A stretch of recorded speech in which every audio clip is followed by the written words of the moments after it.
একেবারে স্ক্রিপ্টেড নাটক পরিকল্পনা মাফিক তৈরি করা হচ্ছে। প্রতিদিন এপিসোড ওয়াইজ চলছে।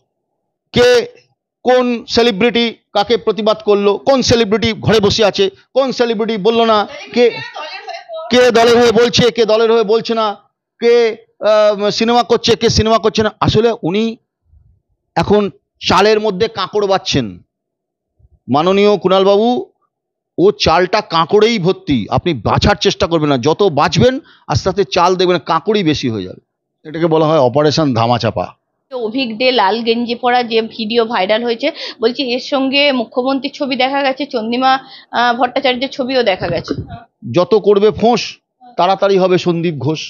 মমতা বন্দ্যোপাধ্যায়ের রাজত্বে এরকম সন্দীপ ঘোষ পাড়ায় পাড়ায় তৈরি হয়েছে, এরকম সন্দীপ ঘোষ হাসপাতালে হাসপাতালে তৈরি হয়েছে। আজকে পশ্চিমবঙ্গ প্রদেশ কংগ্রেসের সভাপতি তার পরিবারের সাথে দেখা করতে গেছে। ভয়ঙ্কর অভিযোগ আমরা করছি, তার পরিবারকে বাইরের লোকের সাথে কথা বলতে দেওয়া হচ্ছে না। কিসের ঘেরাটোপ? কেন আপনি তাদেরকে কর্ডন করে রেখেছেন?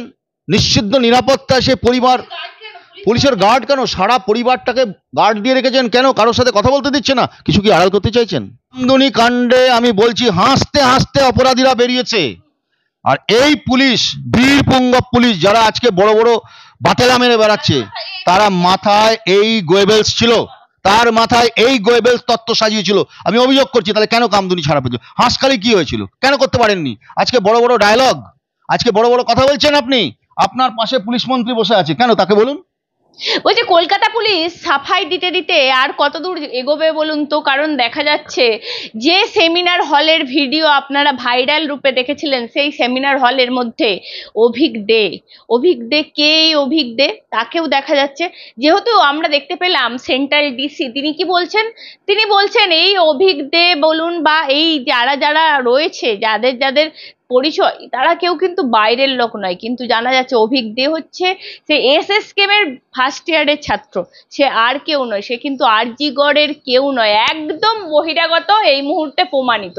আমার সঙ্গে রয়েছেন সৌম্য রায়, কথা বলবো দাদার সাথে। বলছি দাদা, এইভাবে কি তথ্য প্রমাণ বা এইভাবে কি সাক্ষী বা এইভাবে মানুষজনকে একটা বিভ্রান্তিকর ছবি দেখিয়ে কারা মানুষকে, আমরা ফেক খবর ছড়াচ্ছি না পুলিশ ফেক খবর ছড়াচ্ছে? আমি তো বুঝতে পারছি না। এটা অপারেশন ধামাচাপা দেওয়া হচ্ছে।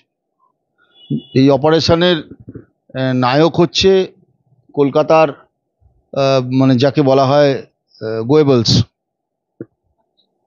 কলকাতার গোয়েবলস, বুঝেনি না আপনারা? তিনি প্লট তৈরি করছেন আর এই ছবিগুলো হচ্ছে। এই প্রথম দিন থেকে ধামাচাপা, এই অপারেশন ধামাচাপা শুরু হয়ে গেছে। আমি বলছি ইন্দিরা মুখার্জি যাকে পরিষ্কার দেখা যাচ্ছে বহিরাগত, বলছেন এখানে বহিরাগত কেউ নেই। আপনি তো সেমিনার রুমের ভিডিওটা দেখেছিলেন সৌম্যদা? হ্যাঁ, আসলে কিছুই না, এগুলো তো ধামাচাপা দিতে হবে।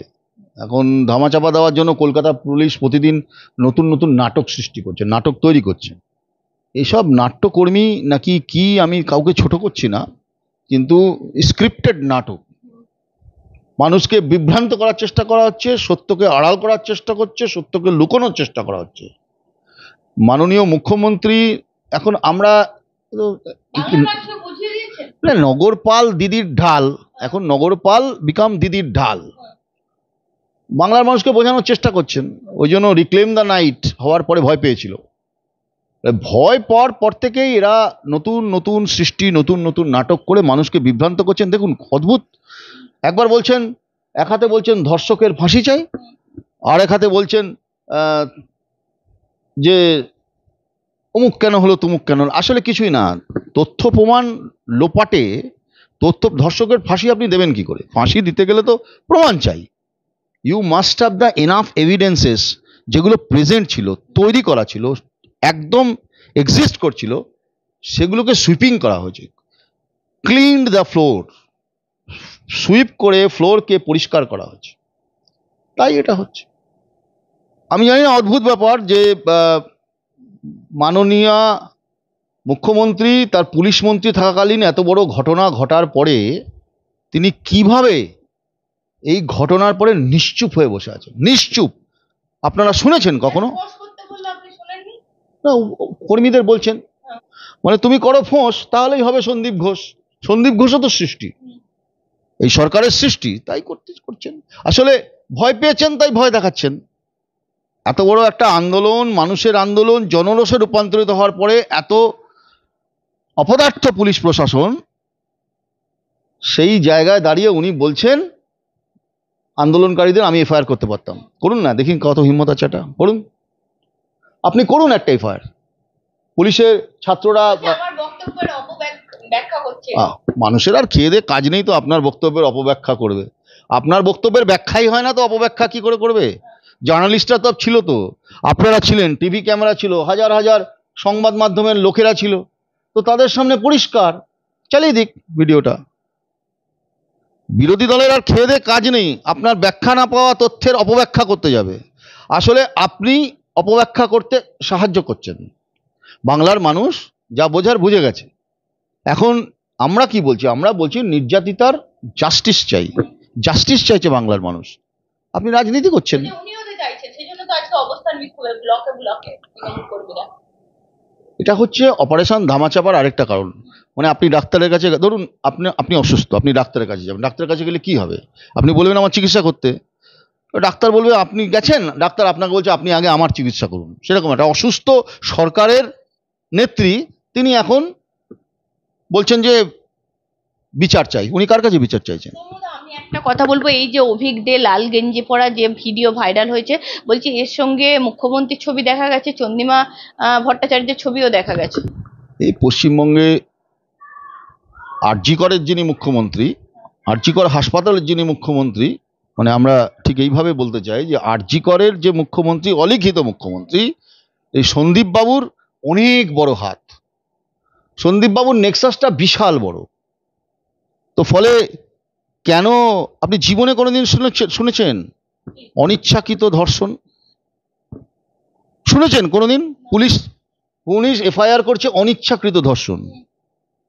ওই অনেকটা ধরণী সরণী লিখতো, ওই পাং ঝপাংয়ের মতো পুলিশ লিখছে অনিচ্ছাকৃত ধর্ষণ। পৃথিবীর কোথাও শুনেছে? আসলে মানে সারা পৃথিবীর কাছে কলকাতা পুলিশের যে সুনাম ছিল সেটাকে বদনাম করে দিল এই গোয়েবেলসরা। এরা গোয়েবেলস, এরা প্রতিদিন মিথ্যার তথ্য আওড়াচ্ছে, প্রতিদিন মিথ্যার তথ্য বাজারে আনছে। আর নগরপাল এখন দিদির ঢাল। দিদি এখন রাজনীতি করতে বেরিয়ে পড়েছেন। দেখুন, ভগবান, আমি জানি না এদের বাড়িতে লোকজন আছে কিনা, এরা বাড়িতে যায় কিনা, ওনারও মেয়ে আছে কিনা, স্ত্রী পুত্র কন্যা কাকি কাকিমা দাদা দিদিমা পরিবার। আমরা রাজনীতি করতে পারি, আমাদের রাজনীতির একটা পরিচয় আছে, তো তার বাইরেও তো আমরা একটা মানুষ।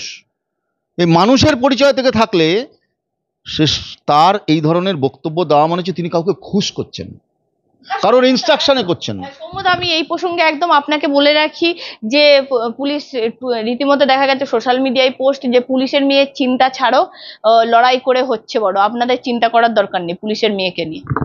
না দেখুন, সব পুলিশকে আমরা শ্রেণীশত্রু হিসেবে দাগিয়ে দিতে চাই না, সবাই খারাপ নয়, কিন্তু কি করবেন, ভিড় যেখানে, ভিড়ে অনেক স্তাবক পুলিশের সংখ্যাটা এত বেশি হয়ে গেছে, সৎ নিষ্ঠাবান দায়িত্ব কর্তব্যে পরায়ণ পুলিশের সংখ্যাটা আস্তে আস্তে কমে গেছে।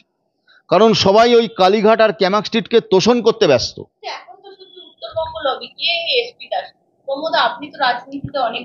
এরকম অনেক আছে, এরকম অনেক আছে, অনেক দাস অনেক আছে কলকাতায়, সারা পশ্চিমবাংলায় পরতে পরতে কোনায় কোনায় স্তাবক তৈরি করেছেন উনি।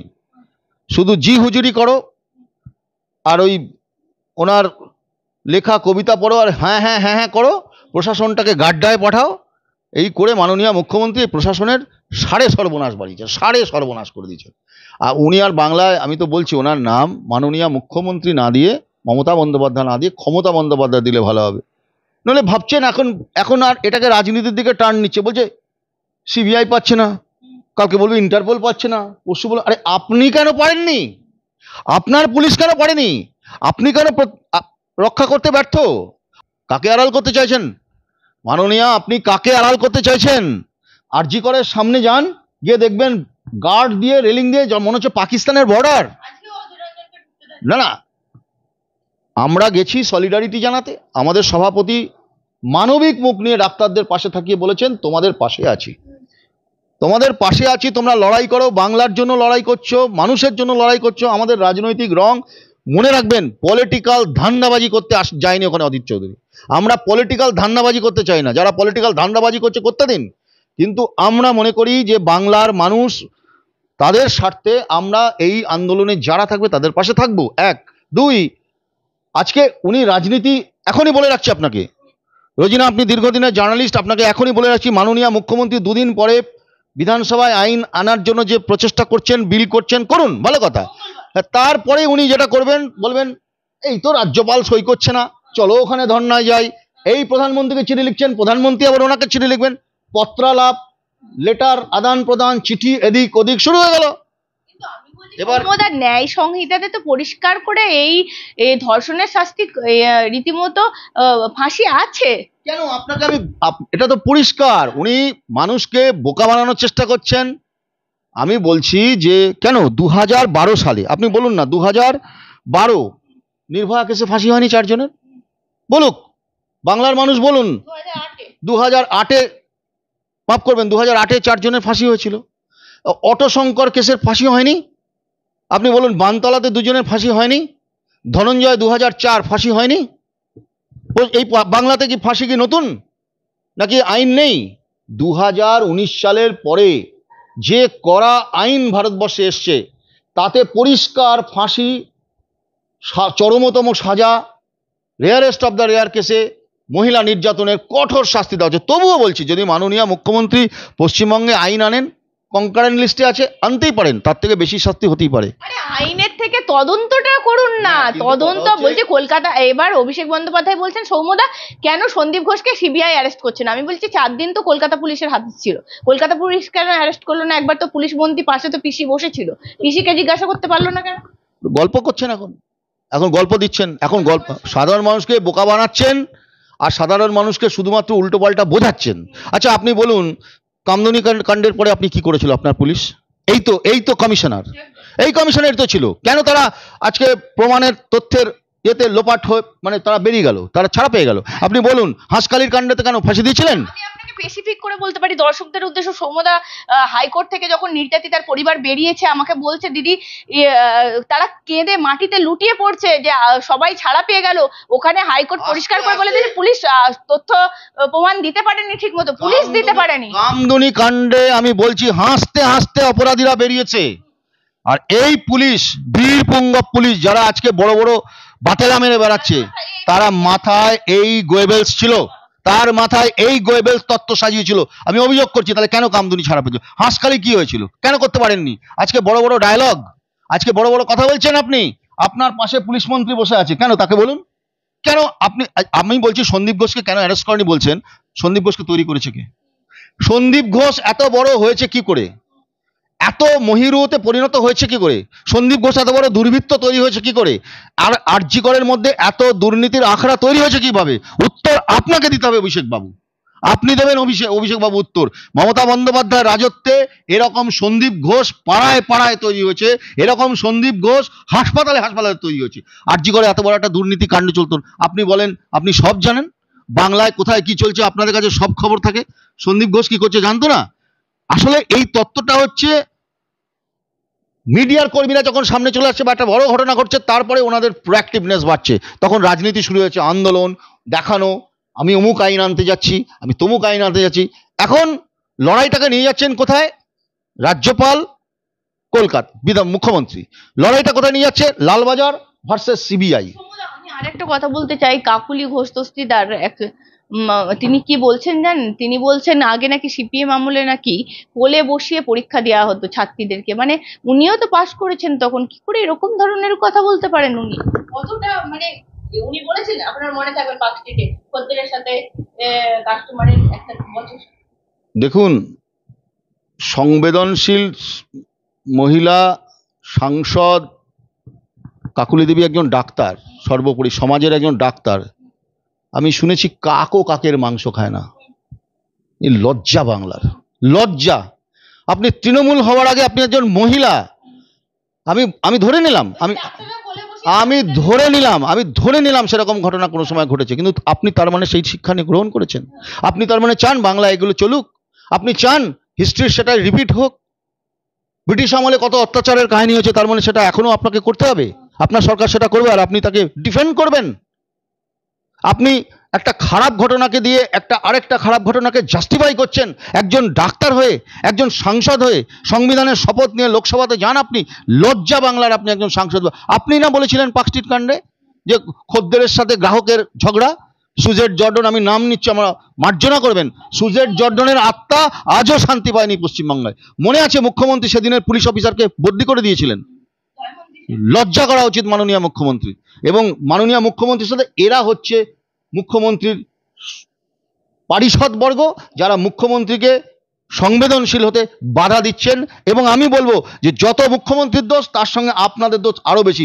অন্যায় যে করে এবং অন্যায় যে সহে, তব ঘৃণা জন তৃণ সবাদে, আপনারাও সমানভাবে দায়ী। সমাজে যদি কোনোদিন পশ্চিমবাংলার মহিলা নির্যাতনের ইতিহাস লেখা থাকে, কাকুলি দেবী আপনার নামটাও লেখা থাকবে যে আপনি কোনোদিন এই ঘটনাকে প্রচ্ছন্ন সমর্থন করেছিলেন। একই সাথে কুণাল ঘোষ অরিজিৎ সিং নিয়ে মন্তব্য করছে, বলছে যে অরিজিৎ সিং তো কই হিন্দিতে গান করতে পারে না, মণিপুর নিয়ে বা হাতরাস নিয়ে শুধু বাংলার বেলায় গান বেরোয়। আমি বলছি সৌম্যদা, অরিজিৎ সিং তো বাংলার ছেলে, বাংলায় ভোট দেয়, বাংলায় সে আসে। আমি তো কুণাল বাবুকে বলবো, ঠিকই তো বলেছেন, কুণাল বাবু তো সত্যি কথা বলেছেন। তাহলে কুণাল বাবু, আপনারা যখন আপনাদের সাংসদরা যখন টিম করে মণিপুর গেছে, মণিপুর খুব খারাপ ঘটনা, হাতরাস, মণিপুর, উন্নাও খুব খারাপ ঘটনা, নোংরা, জঘন্য, ঘৃণ্যতম ঘটনা। আপনাদের প্রতিনিধি গেছিল, যাবেন নাকি একবার প্রতিনিধি নিয়ে নির্যাতিতার বাড়িতে? আপনি যান, জিজ্ঞাসা করুন ঘটনাটা কি। চ্যালেঞ্জ করছি আপনাকে, আপনি যান, আপনিও যান নির্যাতিতার বাড়িতে, মানবিক মুখ নিয়ে আপনিও যান।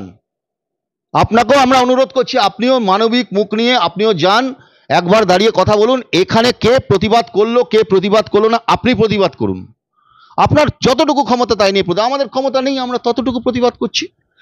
আজকে উনি ভাগ করছেন কে কোন সেলিব্রিটি কাকে প্রতিবাদ করলো, কোন সেলিব্রিটি ঘরে বসে আছে, কোন সেলিব্রিটি বললো না, কে কে দলের হয়ে বলছে, কে দলের হয়ে বলছে না, কে সিনেমা করছে, কে সিনেমা করছে না। আসলে উনি এখন চালের মধ্যে কাঁকড় বাচ্ছেন। মাননীয় কুণাল বাবু, ও চালটা কাঁকড়েই ভর্তি, আপনি বাছার চেষ্টা করবেন না। যত বাঁচবেন আস্তে আস্তে চাল দেখবেন কাঁকড়ই বেশি হয়ে যাবে।